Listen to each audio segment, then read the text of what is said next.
Paz do Senhor, aqui é o professor Jonatas, seja bem-vindo a mais uma aula.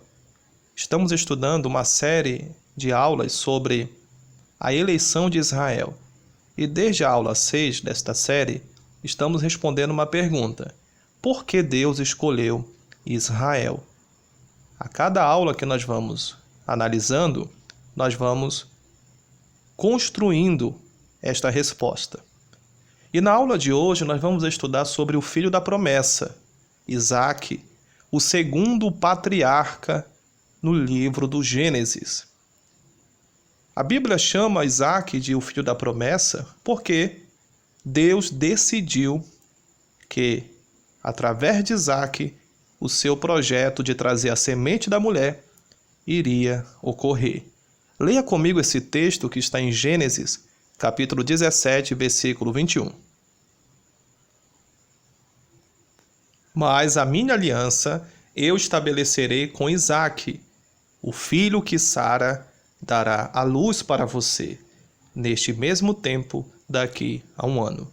Então perceba que a aliança que Deus fez com Abraão em Gênesis 17, lá quando ele manda Abraão cortar aqueles animais ao meio, e apenas Deus, através de um fogo, de uma chama, de uma tocha de fogo, apenas Deus passa entre os animais, faz uma aliança com Abraão, e Deus decidiu continuar a sua aliança através de Isaque. Leia mais um texto comigo, que está em Gênesis capítulo 21. Versículo 12. Mas Deus disse a Abraão: não fique incomodado por causa do menino e por causa da escrava. Faça tudo o que Sara disser, porque por meio de Isaque será chamada a sua descendência. Quero chamar sua atenção para esse capítulo, porque o menino Isaque cresceu e seu irmão mais velho Ismael começou a caçoar dele. Isso deixou Sara muito incomodada, e ela pediu a seu marido Abraão que mandasse embora a escrava e o seu filho. Abraão ficou também muito pensativo em relação àquilo. E o Senhor diz ao patriarca Abraão aqui no versículo 13: mas também do filho da escrava farei uma grande nação, porque ele é seu descendente. O Senhor acalmou o coração de Abraão, porque através também de Ismael, o filho mais velho de Abraão, o filho biológico, Deus iria também formar uma grande nação. Porém, a eleição, a escolha de Deus era Isaque, o filho da promessa. Um fato crucial que aconteceu na vida de Isaque foi o seu casamento com Rebeca. Quando Isaque estava com 38 anos, sua mãe Sara morre. Após 2 anos, seu pai Abraão manda o seu mordomo Eliezer ir buscar uma esposa para ele. Rebeca aceita se casar com Isaque e eles se casam quando Isaque está com a idade de 40 anos de idade. Leia comigo esse texto do Gênesis, capítulo 25, versículo 20. Ele tinha 40 anos quando tomou por esposa Rebeca, filha de Betuel, o arameu de Padã-Arã, e irmã de Labão, o arameu. Versículo 21. Isaque orou ao Senhor por sua mulher, porque ela era estéril. Perceba que Sara e Rebeca, ambas mulheres de Abraão e Isaque, eram estéreis. Não podiam ter filhos. Isaque orou ao Senhor por sua mulher e Deus ouviu as orações dele. Rebeca, ela ficou grávida, como diz o versículo 21. E é interessante que Isaque orou quase 20 anos por sua esposa Rebeca, porque quando os meninos nasceram, Isaque estava com 60 anos de idade. Você pode ler isso no capítulo 25, versículo 26. Quando Rebeca concebeu, diz aqui o texto que os filhos lutavam no seu ventre. Então ela disse: por que isso está acontecendo comigo? E ela foi consultar o Senhor, e o Senhor lhe respondeu. Duas nações estão no seu ventre, dois povos nascidos de você se dividirão. Um povo será mais forte do que o outro, e o mais velho servirá o mais moço. Essa foi a revelação que Deus entregou a Rebeca, que no seu ventre tinha duas nações, dois povos. Preste atenção no detalhe. Um povo será mais forte do que o outro, e o mais velho servirá o mais moço. Então, Rebeca seria a mãe de duas nações, de dois povos. A pergunta que eu faço agora, amados irmãos, quais são estas duas nações? Quais são esses dois povos? Se você observar, os dois filhos de Isaque e Rebeca foram os gêmeos, Jacó e Esaú. Esaú foi o irmão mais velho. Jacó foi o segundo filho, o outro gêmeo. Jacó significa suplantador, ou seja, aquele que tira vantagem, aquele que agarra no calcanhar. Jacó, no seu nascimento, já nasceu agarrado no calcanhar do seu irmão Esaú. E por que Deus disse que duas nações, dois povos estavam no ventre de Rebeca? E mais um detalhe, que o mais velho, quem é o mais velho? Esaú, iria servir o mais novo. Se você ler na Bíblia Sagrada, em nenhum momento você vai ver Esaú servindo Jacó. Muitos anos depois da separação deles, por causa do engano de Jacó, eles se encontraram novamente e depois, nunca mais, eles vão viver juntos, vão estar próximos. Então, por que o mais velho, Esaú, iria servir Jacó, o mais novo? Porque, na verdade, a profecia não dizia respeito aos dois indivíduos, mas aos dois povos que iriam surgir a partir deles.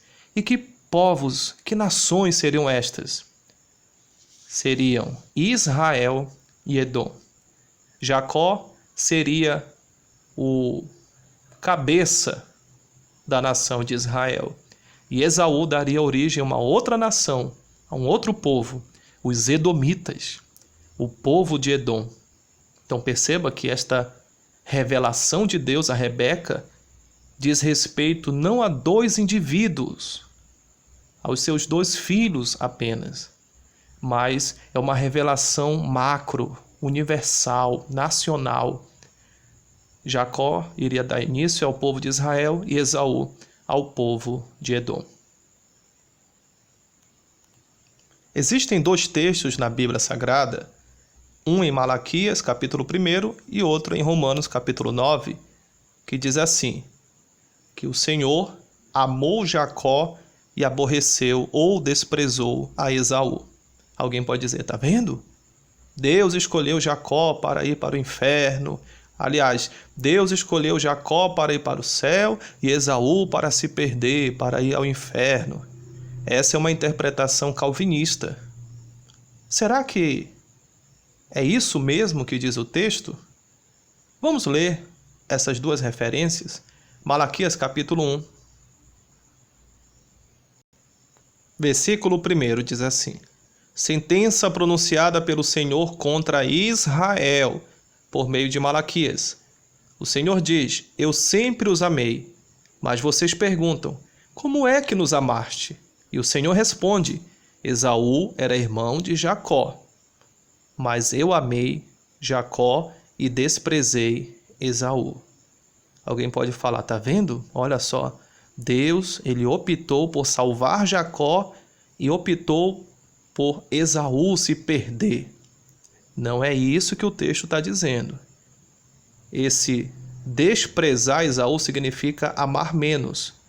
Só que aqui é uma referência não a dois indivíduos, mas a dois povos. Quem é Jacó? Olha o versículo 1. É o povo de Israel. E quem é Esaú aqui? Olha o versículo 3 e 4. O versículo 3 fala de Edom e o versículo 4 também fala de Edom. Diz assim o versículo 4: Se Edom disser, fomos destruídos, mas vamos reconstruir o que está em ruínas, o Senhor dos Exércitos responderá. Então perceba que é uma referência a dois povos, a duas nações, não aos dois indivíduos. Quero chamar sua atenção aqui para dois pontos. Primeiro, Deus elegeu ou escolheu Jacó para um propósito. E o segundo ponto, Deus não escolheu Jacó para a salvação e Esaú para a perdição. Não é disso que se trata esses capítulos, esses textos. Essa é uma interpretação calvinista, que eu não concordo. Deus elegeu Jacó, ou seja, Israel, para um propósito. Leia comigo Romanos 9, versículo 11. E os gêmeos ainda não eram nascidos, nem tinham feito o bem ou o mal, para que o propósito de Deus quanto à eleição prevalecesse. Perceba que Deus ele escolheu o Jacó, filho de Rebeca, para um propósito quanto à eleição. E que eleição é esta? A eleição de Israel. Não é a eleição da igreja, nem de indivíduos. É a eleição do povo de Israel. Lembrando que na Bíblia tem pelo menos 4 tipos de eleição. E nós estamos na segunda, na eleição de Israel. Então, nesse episódio, nós vemos duas coisas. Primeiro, a presciência e segundo, a eleição. A presciência, ela vem antes da eleição. Você pode ler 1 de Pedro, capítulo 1, versículo 2. Ou seja, primeiro Deus prevê, depois ele elege. Presciência significa pré-conhecimento, conhecimento antecipado. Deus falou para Rebeca que ela seria mãe de 2 nações, porque Deus tem um conhecimento antecipado e saberia que Jacó iria dar origem ao povo de Israel e Esaú aos edomitas. Fique conosco até a próxima aula. Que Deus nos abençoe em Cristo Jesus. Um abraço.